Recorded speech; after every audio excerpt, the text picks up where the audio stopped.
Hello, can you hear me? Yes? All right, thank you for coming. I'll wait for the conversations to round up. Welcome everyone, good afternoon. Oh, I can hear myself. I didn't want that, but I hope you can hear me. I'm Victoria Nesci from Care Netherlands. Welcome to this session. I see a few familiar faces here. We prepared this session on power challenges and community-led solutions, something NGOs talk a lot about every day, but today we'll discuss a little bit more in depth and think if we are really doing that and how can we improve on that aspect together. Maybe we leave with some ideas. So I would like to give space to my colleague to introduce himself here. Hi, good evening, everybody. My name is Joshua Chibuyi. Victoria is my colleague, and yeah, this afternoon or this evening, let's see how the power dynamics and when we talk about community-led solution, are we really doing it or we are trying to do it? Thank you. Good afternoon, everyone. My name is Jacob Baraza. I work with Water Practice International.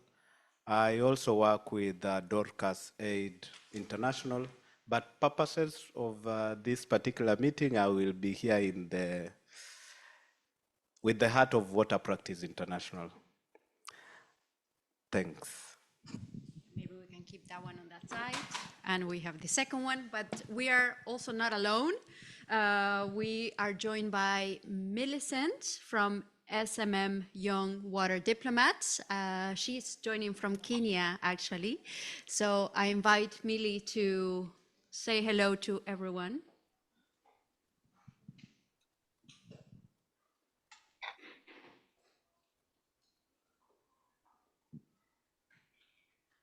Millie, if you can hear us. Hello, good evening. Yes. Can you hear me? Yes, we can hear you well. Welcome. Okay, good evening. I'm Millicent Ongute from Kenya. That is an organization from Kenya named Sio Malaba Malakisi Young Water Diplomats. We are based in the western part of Kenya, and I'm glad to join you in this conversation. Thank you. Thank you, Millicent. We can go now to some of the slides and we'll ask from you a little bit of thought. This is just agenda, but let's keep it surprise. No. I would like to ask you these two questions and you can raise your hand if you resonate with this or if there's a yes. Who has ever been part of a project that is community-led or community-led solution? I would like to see some hands. All right. Yeah.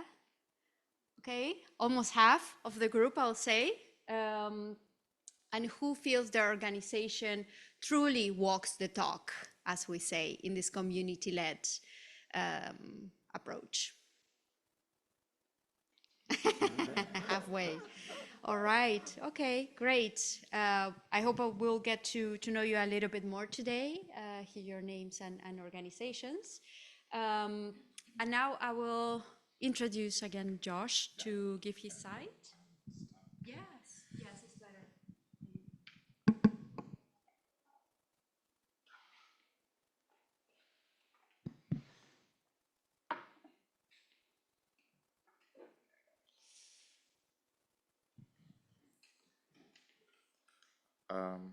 Yeah, thank you. So, as Vicky said, we are trying to see if the programs or the projects we are doing are really community-led or we are trying to do community-led project. And I'm happy that in the room I saw quite hands that, yeah, we are doing community-led project. But there are key questions maybe we need to reflect on. And this evening, I think I don't have a silver bullet on how to do community-led project, but my task will be very simple, just to thought-provoke our minds and see if what we are doing is really community-led, because there is no final answer to this, but it's just reflection as we go along. So on the projector, you can see bridging the knowledge. You know, when we are doing community-led project, whose knowledge counts in this community? So I have collected some projects that I interacted with prior to joining CARE. Some I got it from colleagues within my ecosystem. So I'll be trying to bring out some key case studies just to see how we relate with this. So as you can see, sometimes back people were really familiar with the Central America. It is prone to hurricane. So I think in early 1980s, there was a hurricane and engineers visited this community and decided to engage with communities to build a bridge. Some of the community members were a bit afraid to have bridge because the course of the river kept on shifting time to time. But because engineers trusted their experts, they dismissed what the community had said, and they went ahead to construct a very beautiful bridge, as you can see, with a mind that it will solve the problems. 5 years down the line, the hurricanes happened, and this is what came up. So the river, the bridge was there, of course, constructed against the ideas of the community members. Now the river has changed the course, the bridge is there, and it doesn't serve the purpose. So the key question maybe we can ask ourselves is, what will be adaptation looking like if communities-led solution were part of the construction of this bridge? Maybe the bridge wouldn't have been constructed, or maybe something that is very adaptable to these communities will have come up. Redefining the agency. So in community-led projects, us as development experts, sometimes we visit communities or we engage with the groups of people that we are working with. They help us define the problem, but along the way, we come up with solution for them. So they know the problem they are facing, but we go there with the ideas of, we have done this elsewhere, so it can work here.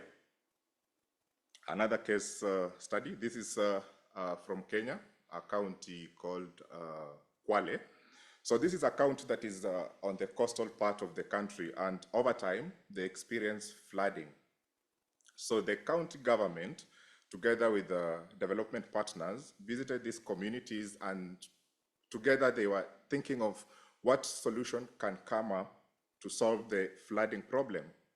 The communities highlighted that sometimes back they used to have mangroves, and these mangroves kind of stopped the flooding and also prevented the water from going into their household.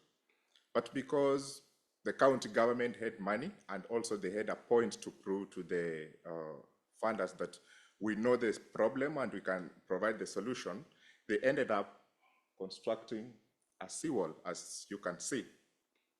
Again, just like the first example, the community had ideas of what has worked previously, but the county government had their opinion, and their opinion, of course, dominated, because he who pays the piper defined the tune. So let's see what happened next.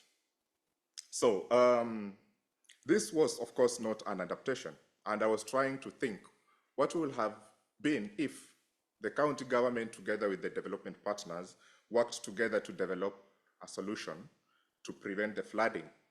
Maybe something like this, so that we have the traditional mangroves, there is seawater, then the communities continue to stay safe. So just as I said, just provoking our minds and trying to reflect on how this looks like.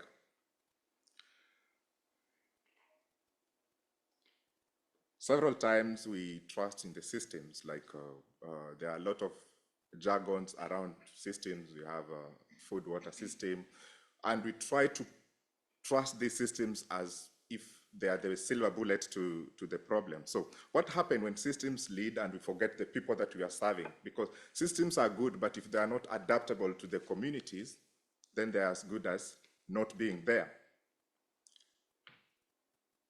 This one was in northern Uganda.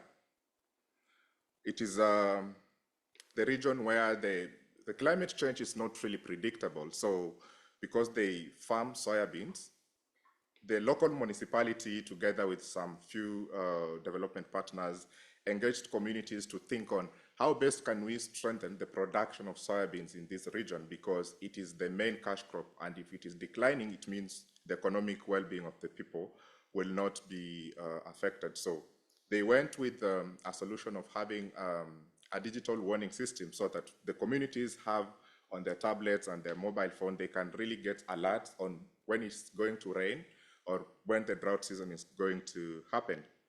But of course, in the community, there are those older men who still believe so much in the traditional way of predicting weather. So they didn't really have the buy-in of this, and they tried to negotiate, but those who are designing the project said those are the outdated project ideas. We cannot really have them. So they went ahead and provided these equipments to the communities, and everybody was happy because it looked like the solution, apart from the few who are against it. Of course, the system didn't work as expected because these systems are also man-made and they're prone to errors. So they planted, but something like this came up because they trusted the system without forgetting that there are other alternatives that maybe will have blended in. So the key question is, can we still call it a community-led if the systems are designed for communities and not with communities? That's the key question. And I was trying to think, maybe if this was designed with communities, maybe something like this will have happened. We have farmers who are happy because if the digital system is not working, still we can go back and see the conventional way of predicting the weather, because the old men and the older generation in the society, they are used to seeing the migration of birds, the falling of leaves, and when this happens, they know maybe it is going to rain or maybe it is going to be a drought season. Yeah. This one is on visibility, and it is really common for us in the development sector. We fight a lot to just even have a logo on the banner. We fight a lot just to have pictures with the communities. But is this really community-led, or we're using them symbolically? So who is seen in the room and who is heard on the scope? In South Africa, some time back in a slum called Soweto, it is prone to flooding. So they decided to engage with the experts to develop, to reintegrate the slum so that when it rains, at least the drainage is flowing and there is no flood. So this consultant, of course, as a way of proving to the employer, he brought in the communities in the room. You can see discussing and bringing ideas together of what can be done to ensure that the drainage, the problem of flooding is solved.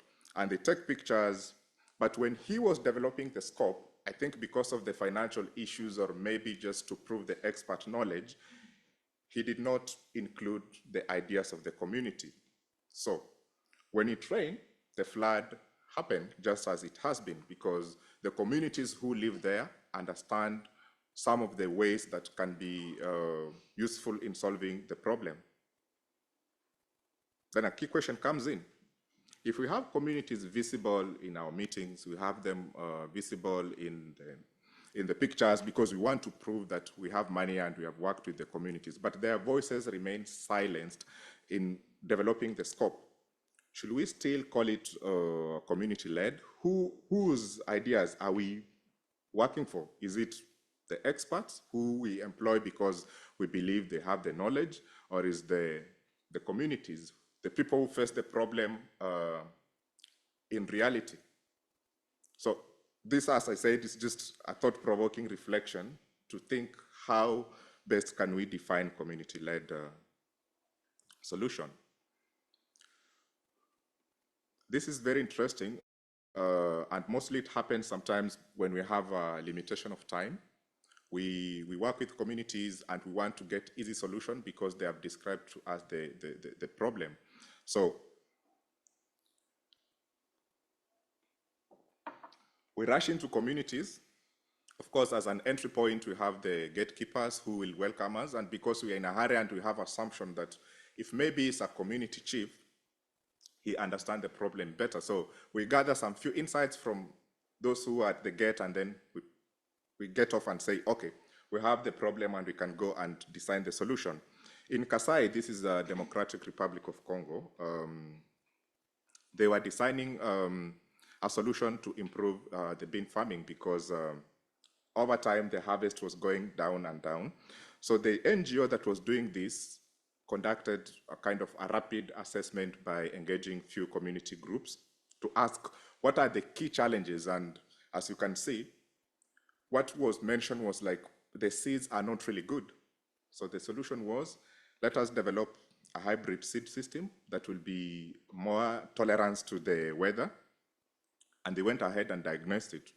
You can see here, sorry. Yeah, they are engaging the communities, and of course they are taking pictures just to showcase that, yes, we engage these people. And you can see in the second picture, even there are people who might have more information sitting on the other side, but this interviewer here is busy recording from the midwife. The question remains, if we are interacting with the gatekeepers, is that the solution to say, okay, we have community-led, we have engaged them and we understand what they are doing, or we have to go deeper beyond that? Because gatekeepers, of course, give us entry to the communities, but do they really have the insights for us to conclude that, yes, we have the solution, we have what it takes to have these communities on their problem or define their problems and the solution? Then as I move towards the end, there is this other narrative that is very dominant within us, within the development sector. Because we have funding from different funders, we try to go into the communities and we engage them in different ways. So who is guiding the way when the partner walks their own path? Maybe Care International is implementing a project on water, CODED is implementing a project in water, but within the community, we are not actually speaking the same voice. And this is a simple case study from Zambia, where 4 NGOs launched a separate flood project to build resilience. So they were engaging the same community members, but in different forums. Today, they go for a meeting for this NGO. Tomorrow, they go for a meeting with this NGO. And toward the end, there was plenty of information, but confused community. So they don't know what is it that we need to do in order to build resilience. This gives me a chance to ask the question, if our intention is converging, but our action is diverging, can we still say we are building resilience and we are bringing the community together to solve their problem? Because as you can see here, yeah, we have common agenda to build resilience on flooding, but this is not happening because the people we are working with, they are confused which way to go. Even just defining resilience itself is a challenge. So these are just key things that we flagged out to think through on when we say about community-led project. Are they really community? Maybe a few things just to look at. Where are we, or where are common of us are, and what should we do in the long run? So as it is, mostly we have this, as I said in the previous slide, we have this narrative of experts. We have worked in Bangladesh, so the solution in Bangladesh can work in Kenya. Or you have worked in Uganda, so the solution in Uganda can work in Nigeria. Now moving more to adaptation. We adapt with the local system. Yes, we might have the solution that has worked elsewhere, but it's not adaptable to a certain community. Then too much focus on the systems. Well, systems are designed to provide solution, but are we really trusting them much more than the people who experience? So moving from the systems to designing response that are prioritize the people. Well, we might have the system, but we can use it as a blueprint to redesign it so that it fits within the specific context. Then treating communities as reactive participants to their own problems. We are not engaging them, but we just surprise them, like the bridge I showed. The community are surprised by it, then at the end, it doesn't serve the purpose, to a place where the communities help us define the problems, and they are with us when we're defining the solution, so that we build adaptation mechanisms that are with communities, not for communities, because if they don't own it, it means they are not even leading it. Then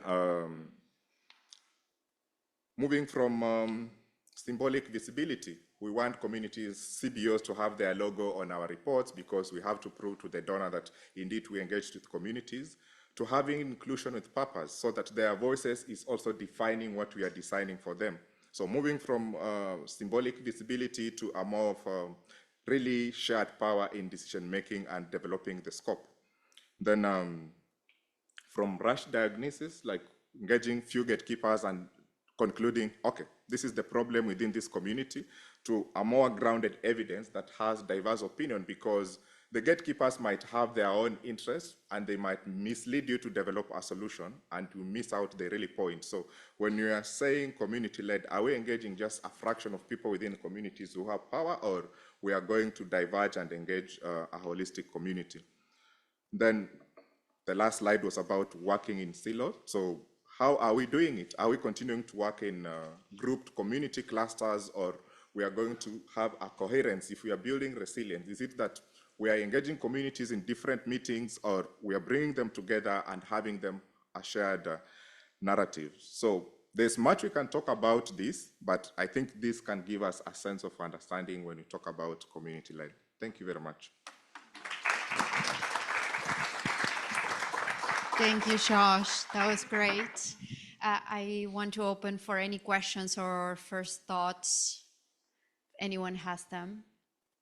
This is the time. We will have some time for questions later as well, but I think it's very important, this self-reflection that we are doing or trying to do in our everyday work, because sometimes it's a matter of not time or donor priorities, of lack of capacity of our overstretched teams.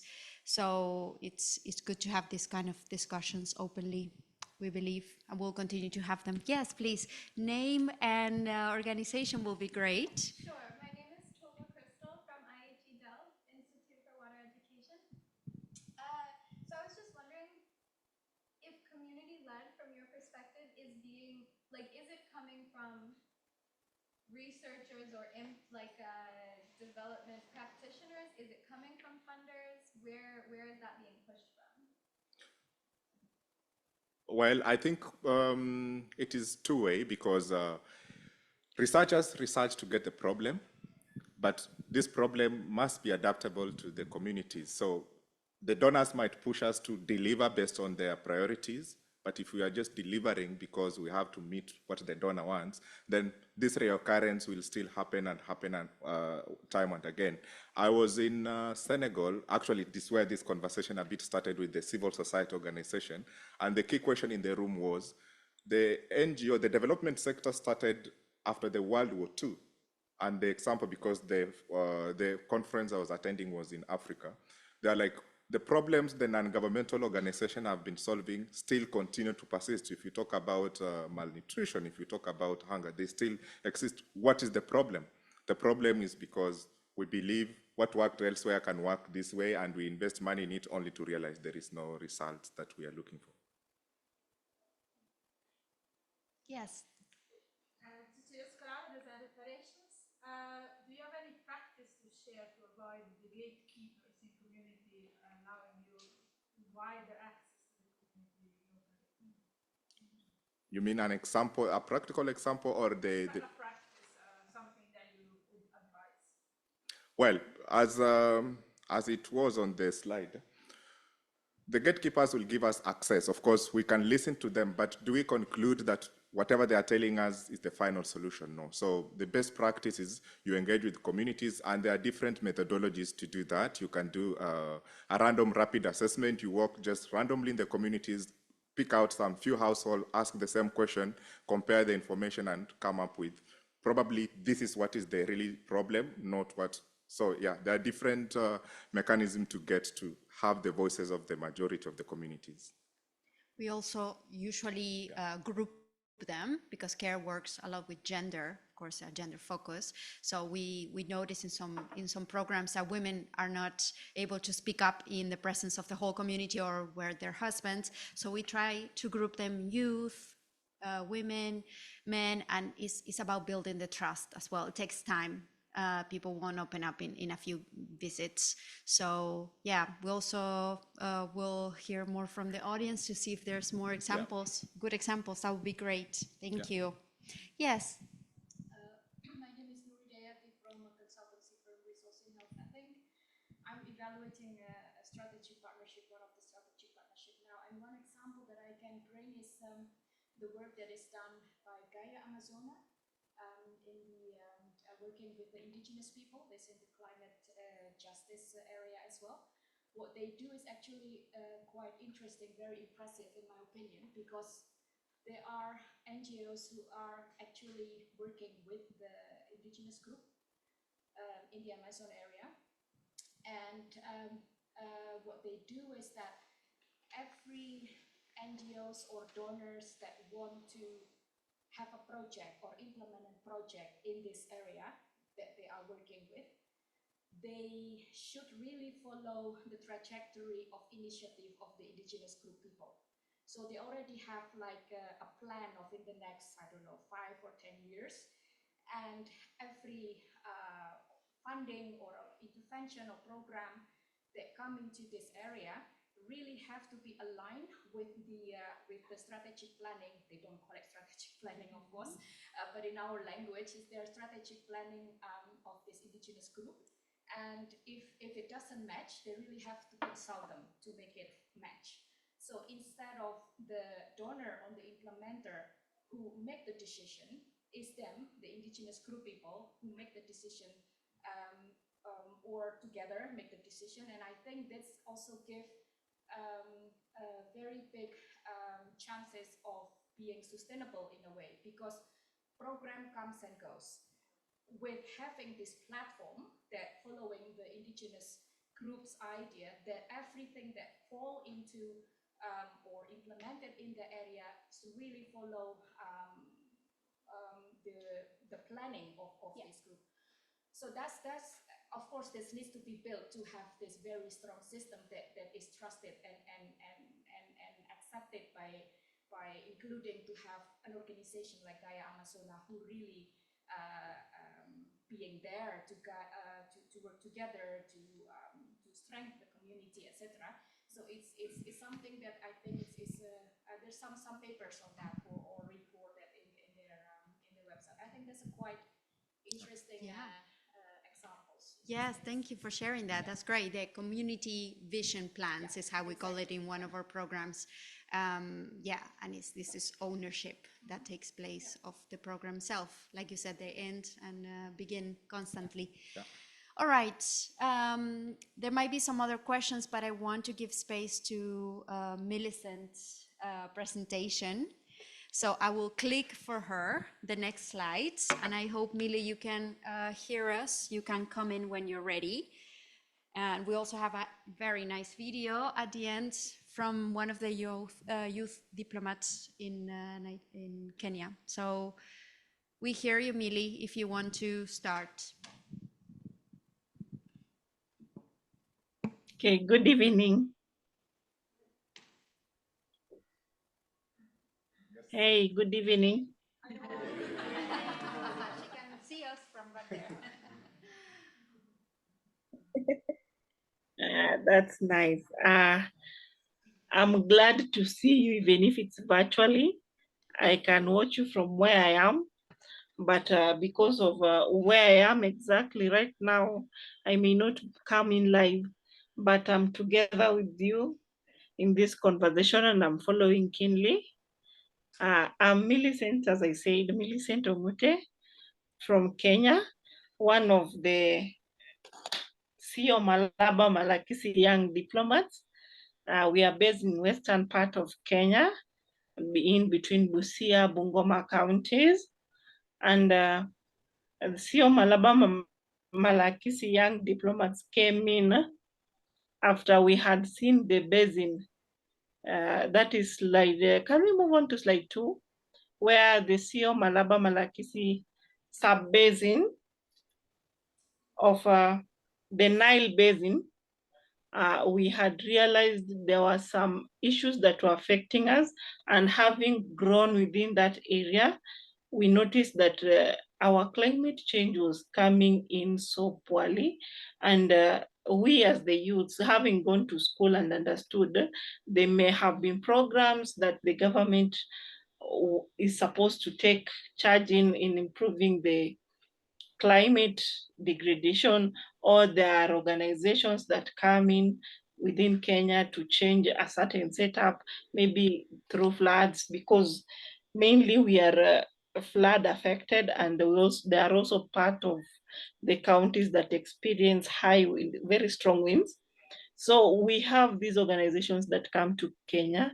They try correcting, shaping, or improving on certain aspects so that our climate may not be too degraded.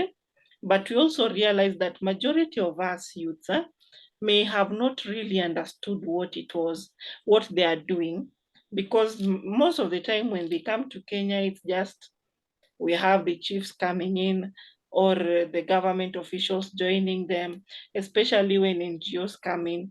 We will just see them with the gatekeepers, that is the chiefs, the priests, or maybe even just the government officials coming with them to the community. They talk to us, not really caring what we would have said exactly. We see changes taking place, and not what we had discussed, and then we realize it's not helping, but it's again just continuing to harm. So that's why we decided to join as youths and start up the CEO Malaba Malakisi Young Diplomats. It's a group of youths strictly, and we are based in this CEO Malaba Malakisi Basin, that is the sub basin of the Nile Basin, both in Uganda and in Kenya. The basin is shared between Uganda and Kenya, and it also has two main attachments. That is Lwahaha Malakisi Malaba, whose source is in Mount Elgon, and also the Kyoga, that is in Uganda. And you also have the sea attachment, which also drains in. So you see, these are places we live in. We have seen all the struggles around it. We have seen the change. Normally, when we grew up, us growing up, there are seasons that we understood, and we would monitor them through going to school. We knew we would go to school from the month of January. Come April, no one would want to stay back home because it was time for planting season. And then we will go back to school, come back, harvest. And even in December, in September, go back to school, come back in December, harvest. And we'll be happy because December was the period where we'll harvest, have plenty of food, and celebrate even Christmas comfortably.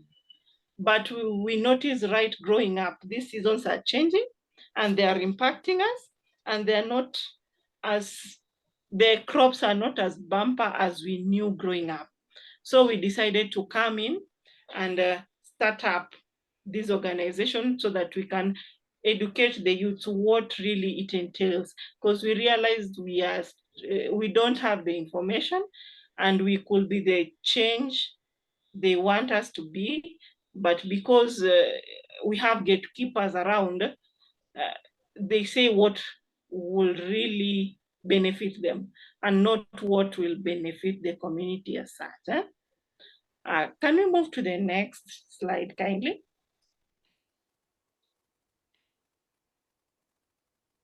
So I was just talking about the effects, the reality in the basins.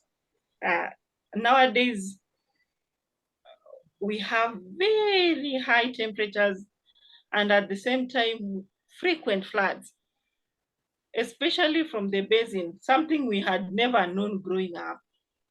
So we would find it unique and different because we only used to hear floods coming in from the part of Lake Victoria. That is the other side of the county. But now, where now we have these rivers, the Nile River, the Malakisi Basin, there will never be things issues like floods. But in the recent times, we have faced it. And the temperatures within those areas are also as high as 31.2 degrees, something we never really experienced growing up. So we can already see the change and the strain it's bringing in our environment. We have also seen rainfall patterns becoming very less reliable. We used to know December season, this October, November and December will be very hot seasons. And then January will come in as extremely hot, and then we come into planting through to April. But now we can see the change. Even as we speak, it's already October, it's already November, and we are seeing rainfalls. We are seeing very cold seasons, and it's weird. It's a change that we never expected. So we also see that it also impacts on the erosion along the land. And therefore, when erosion takes place, of course, planting will never be a surplus as we expected before, and that water is no longer dependable.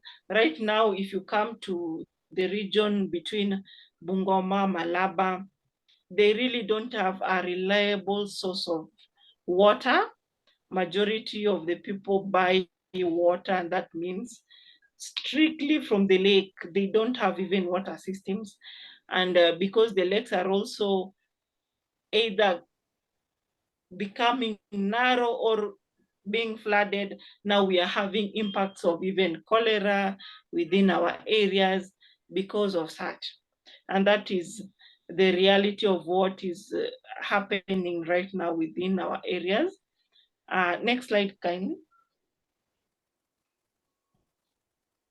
How it impacts the youths.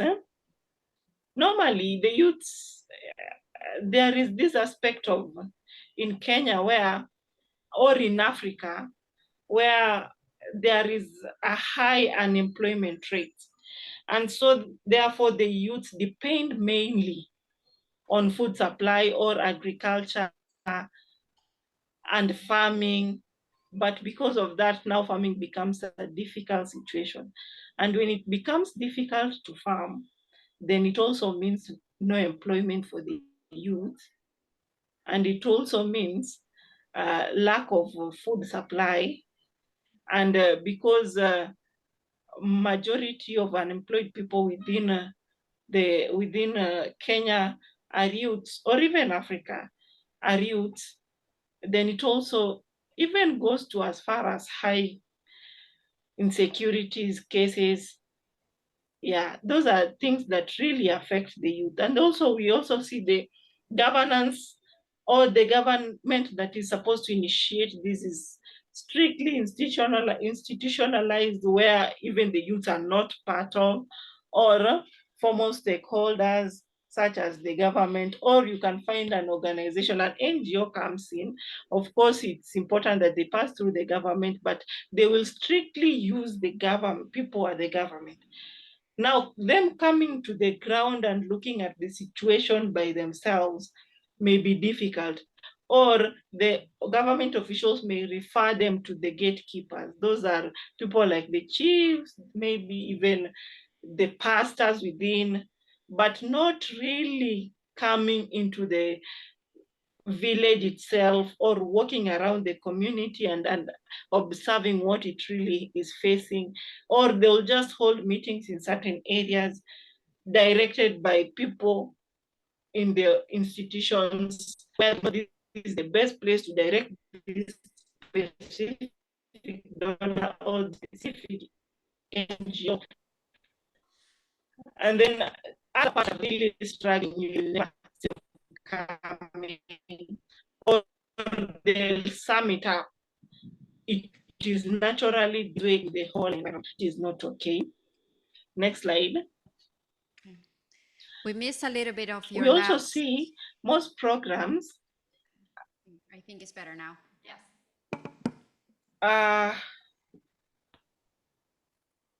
You can hear me, yeah? Can you hear me, Victoria? Yes, we can hear you better now. Hello? Hello? Yes, we can hear you. Can you hear me? Nice. Okay. Now, also part of the impacts that really affects the youth that we see, most program documents indicate that there were public participation, but the evidence is very low in that the youth voices were shaping these decisions or not. Or you will see a public participation where they will come in, bring in one youth just to show, yes, we had someone who was a youth in the in the meeting, but in reality is that people who are involved, people who are the youths who are involved, or the youths who really want to speak out and give out ideas, may never be even informed of such meetings, in those public participation meetings, or they will be welcome and they will give their views, but it will never be documented. So those are part of the issues that the youths face. And also, most of the youths do not even know that their voices can be heard. They don't even know that there are meetings or barazas or public participation meetings that they can attend and actually speak out what is ailing them, because no one, if you don't care to research, or if no one really tells you it exists, then you'll never know. And most of these institutions never bother to say that, we have this public participation happening in this place. They will strictly, secretly tell the specific people they would want, and they will be coached on how to speak. And therefore, whatever is intended to help will come and bring harm, because whatever the bosses say is what we should speak. And of course, it's in the interest of the bosses or other organizations. So what we are actually trying to do here at the SMM, Young Diplomats, next slide, kindly.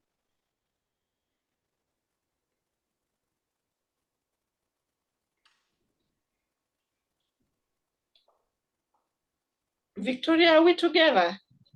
Yes, I'm in the theory of change slide. Yeah, okay. Our theory of change is that we are trying to, as diplomats, we are trying to build capacities. We are trying to tell these youths who are our teams, in our teams, that, there are these structures that really happen in government setup or in NGO organizations, that you can actually come and chip in and air your views and follow up in this specific structure for it to be achieved. We are also trying to enable co-creation, that is to integrate the youth in indigenous knowledge in all project cycles. We want to make sure that the youth understand, you see, when we have floods and there is a response to be taken care of, by the time these floods victims have already been protected and are safe in our one place, and we are trying to build resilience within our communities. This is the kind of program that is happening, and this is what these are the activities that take place. You as a youth can come in and help out in this. You can bring your creativity and say, we can as well do this, because I believe, having grown up in this area, this is what used to happen before, and it helped out. We never used to have this kind of trees grown here, because they may cause damage in other aspects. Maybe like bamboo, we never used to have bamboo trees growing in a certain region, but grown maybe within the lakes or within the rivers, so that it may help in other aspects. We are also trying to institutionalize the youth-led decision-making climate programs. We're trying to make sure that these youths who are willing and are ready to participate in these such programs, we can institutionalize them, so that even if they go and speak out as youths, then there is this aspect of institutionalizing, so that it is not now no longer that just someone said. We can now say this institution has insinuated or suggested or given out views on such aspects so that their community may be safe. Because we've realized majority of the time, institutions are more hard and are more structured, and it's easier now to air your views in institutions more than just coming into the public gatherings and saying, we know we have this, this, and this, because we've seen it with time that they are not really listening. Or they may listen, but it's not documented what you have said. Yeah, in the next slide, you can just see us, part of the team, trying to educate our fellow youths. We're in the next slide, Victoria. We can just see a picture of us. Yes. Trying to educate our fellow youths. Yes, on we're looking at the the pictures. various aspects Yes. they can learn. Bit of delay. Yeah. Yes, Millie. And now, finally, we are only seeking collaboration in strengthening this youth capacity in climate leadership and the transboundary water governance through fellowship programs. Because we know, yes, we want this, but we are doing it from an idea of having heard from somewhere, not fully understanding what are the nitty-gritties of it. So if we get to have these fellowships, now it's easier to come and tell you, no, this maybe high school classmate that I had who is still a youth, this primary classmate who is still within our society, we can now tell them, now I'm telling you from a point of knowledge. I have understood this, this, and that. I'm now telling you that this is what we can do to improve our homes. This is what we can do to improve our villages. This is what we can do to improve our area at large. And by this, we are creating an impulse for change, a future where power flows like water, shared and just. And thank you so much.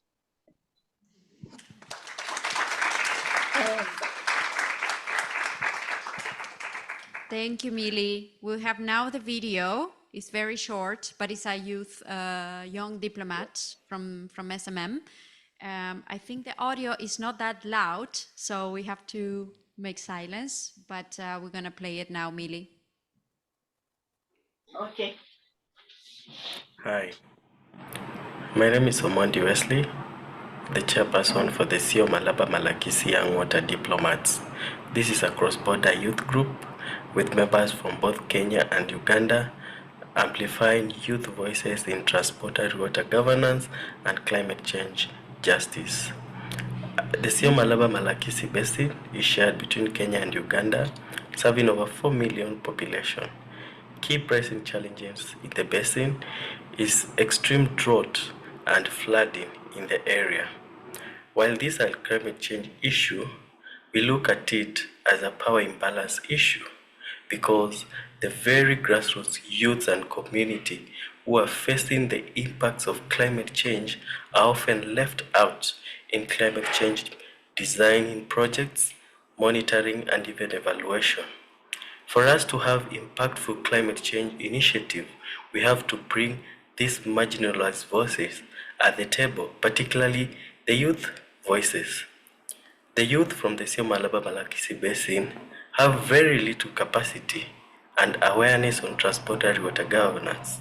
It's our plea that for us to have a just and inclusive climate justice issue that is transboundary in nature in the Sio Malaba Malakisi Basin, we need to enhance civic education among youths so that we can have more youths engaging in transboundary water governance and also increasing the capacity by training youths in transboundary water management. By this, we are creating an impulse of change by shifting powers from the elite class to the grassroots level who usually feel this impact. And by this, we're able to create just and inclusive climate justice. Thank you.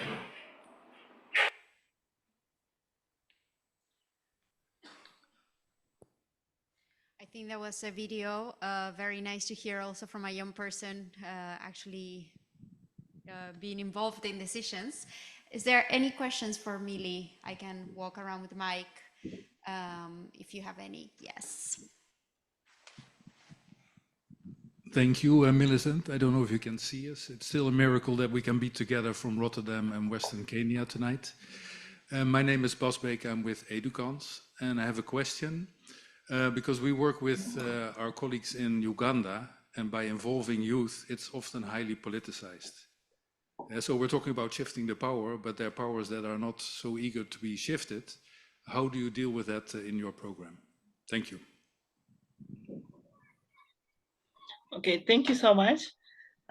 It's one of the challenges that we currently face, but we know that if we continue to insist, we don't have to be loud, but when we continue to insist with time and be persistent in changing this power shift, it's a struggle. Once in a while, we hit a dead end, but when we continue to insist slowly and surely, this power change begins to shift.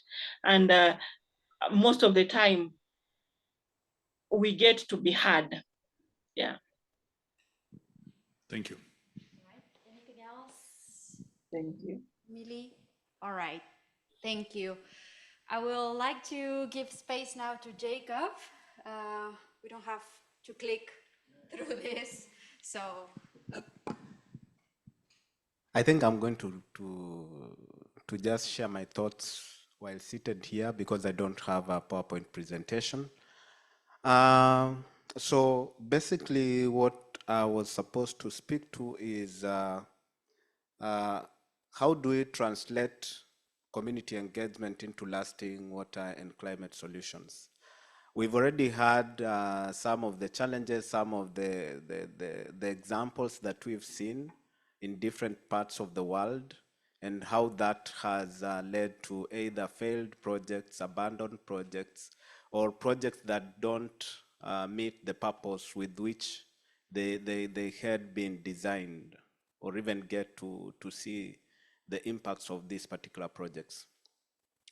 I start with the reflection of, yes, we acknowledge that indigenous knowledge, local knowledge is critical in the design of our projects. But again, do we really and truly underscore the importance of this knowledge? Yeah. We see it on paper in our laws, in our reports, but then when it comes to practice, and we've heard that there are some challenges, starting with the how do we get this knowledge. For example, if I'm interested in designing a project, I will be advised to start with perhaps a desk review, look at what has been done. So in that case, then am I really doing a locally led? Looking at a desk review that could possibly also have been designed based on not so locally led, yeah? And then as we move forward, then we go to the field and we hit or we meet another group of actors, very important. And I'm speaking this from a perspective of a person who have worked with local organizations. I was once employed with a local organization in Kenya, building capacities of community-based organizations. And I asked myself, who is a gatekeeper? I've heard from Millie talking of the chief, the local chief as the gatekeeper. I think maybe perhaps we'll be referring to our community mobilizers as our gatekeepers. And maybe if I zoom in on the community mobilizers, who is giving them the power? When you go to a local community and you are like, I'd like us to have this meeting, and I'd like you to mobilize for me X number of people, maybe X youth, Yeah, we should also have women, we should also have persons with disability. And then we turn around and we are like, okay, these are the gatekeepers. Yeah. But we also have our own flaws in terms of the structures that are there.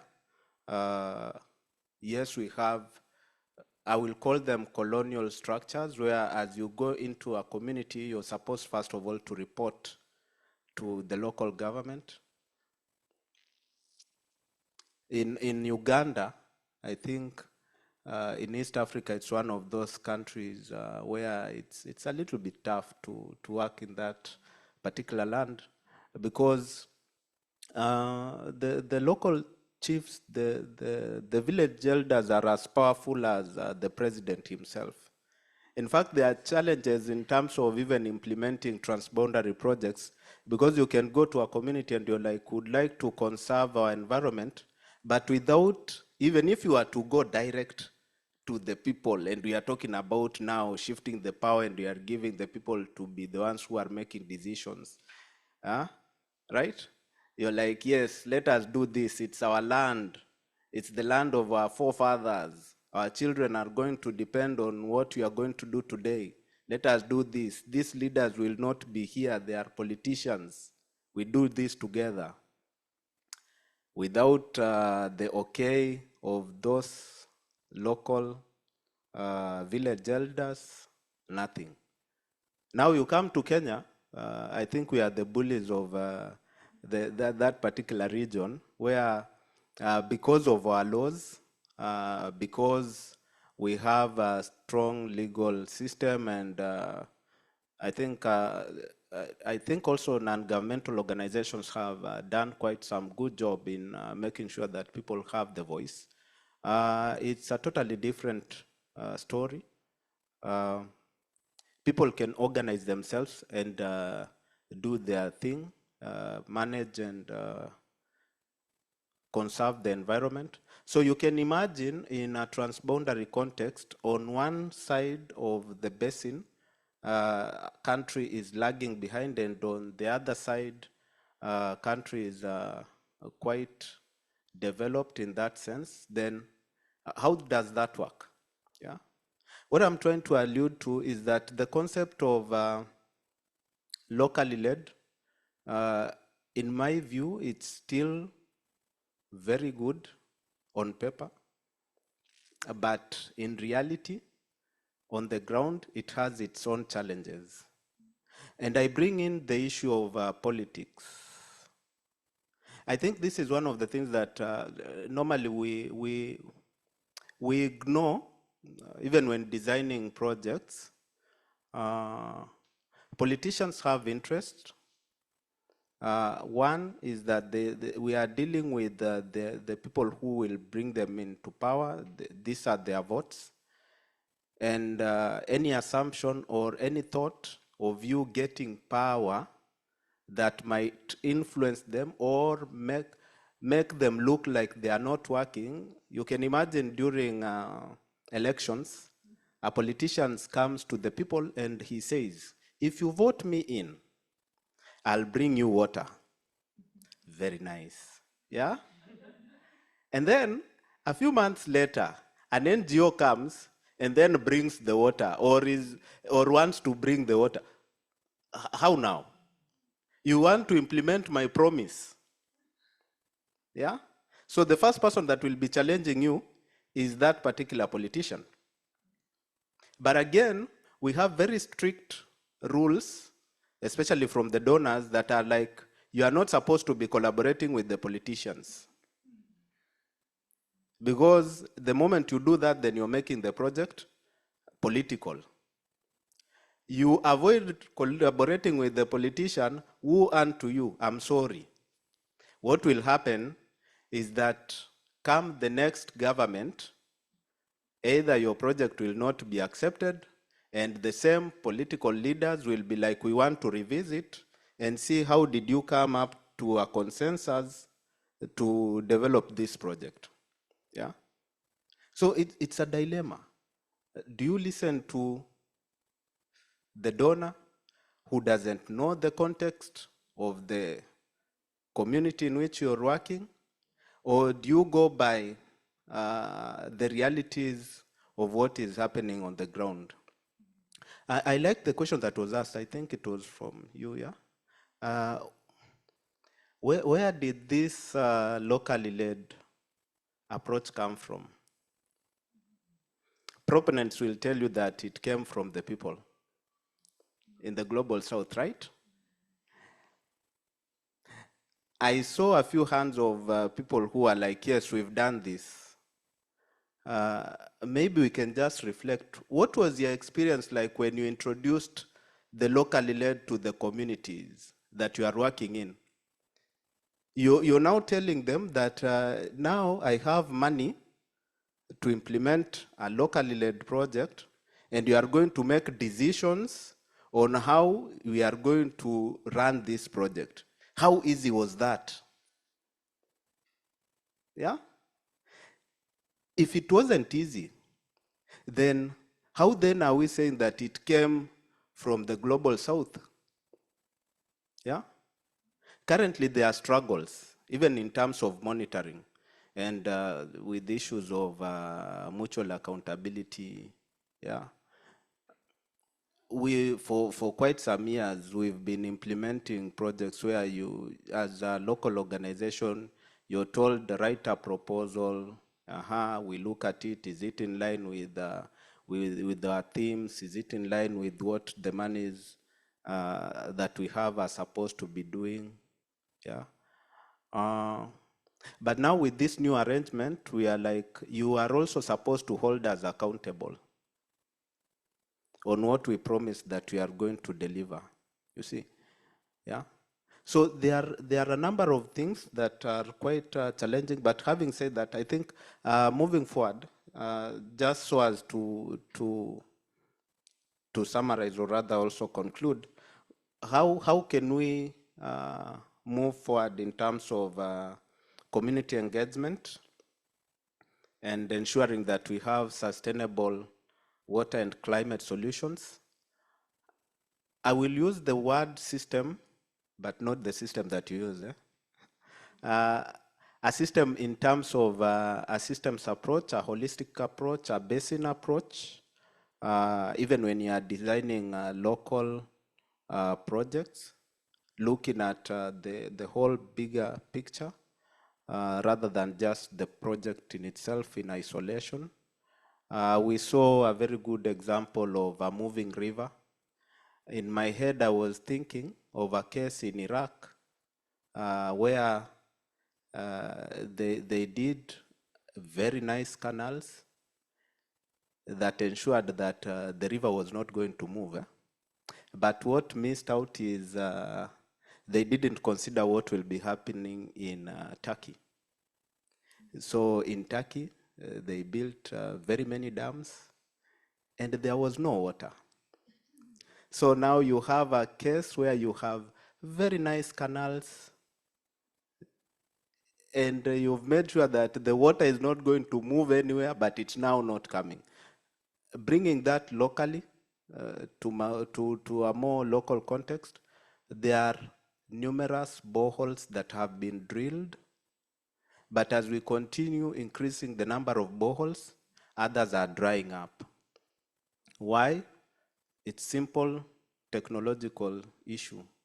You cannot have this glass with the same amount of water and then you are drawing out with many straws and expect you are not going to extinguish that quantity which is there.